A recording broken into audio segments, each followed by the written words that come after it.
રાજ્યના સમાચાર પર નજર કરીએ તો રાજ્યમાં આકરી ગરમી પડવાની અંબાલાલ પટેલે આગાહી કરી છે। 20 માર્ચ બાદ તાપમાનનો પારો ઊંચકાશે તેવી આગાહી કરવામાં આવી છે। 20 માર્ચથી 30 માર્ચ સુધી આકરી ગરમી પડવાની આગાહી છે। ઉત્તર ગુજરાતમાં તાપમાન 40 ડિગ્રી પહોંચવાની શક્યતા છે। મધ્ય ગુજરાતમાં મહત્તમ તાપમાન 42 ડિગ્રી પહોંચવાની શક્યતા છે। પૂર્વ ગુજરાતમાં ગરમીનો પારો 41 ડિગ્રી સુધી જવાની આગાહી વ્યક્ત કરી છે।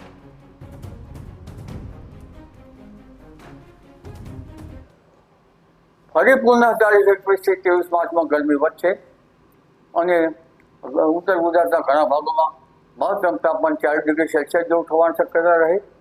પૂર્વ ગુજરાતના ભાગોમાં 40 ડિગ્રી સેલ્સિયસ જેવું થઈ જવાની શક્યતા રહે। કચ્છના ભાગોમાં 39-40 ડિગ્રી સેલ્સિયસ જેવું થવાની શક્યતા રહે। ઉત્તર સૌરાષ્ટ્રના ભાગોમાં 39-40 ડિગ્રી સેલ્સિયસ જેવું થઈ જવાની શક્યતા રહે। મધ્ય ગુજરાતના ભાગોમાં લગભગ મહત્તમ તાપમાન 41 ડિગ્રી સેલ્સિયસ આસપાસ પહોંચી શકે। એપ્રિલ માસમાં પણ વેસ્ટર્ન ડિસ્ટર્બન્સ આવવાની શક્યતાઓ છે। રાજ્યના કેટલાક ભાગોમાં કમોસમી વરસાદ થવાની આગાહી વ્યક્ત કરી છે। 19 એપ્રિલ બાદ રાજ્યમાં ગરમી વધવાની આગાહી। એપ્રિલ માસમાં વારંવાર હવામાનમાં પલટો આવવાની શક્યતા। મે મહિનાની 10 તારીખ આસપાસ દરિયા કિનારે ભારે પવનો ફૂંકાશે। પવન સાથે ભારે આંધી વંટોળ આવવાની પણ આગાહી વ્યક્ત કરી છે। દરિયા કિનારે બંગાળ ઉપસાગરમાં ભારે વાવાઝોડા ફૂંકાશે।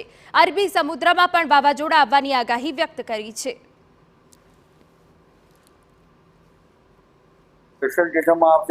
ગુજરાતમાં ઘણા પવન વંટોળ સાથે કેટલાક ભાગમાં કમોસમી વરસાદ થવાની શક્યતા રહેશે।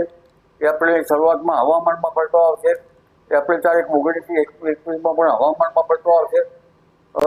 લગભગ 14મી એપ્રિલ પછી પવનો ફૂંકાય અને 19, 20, 21 એપ્રિલથી ગરમી વધી જશે।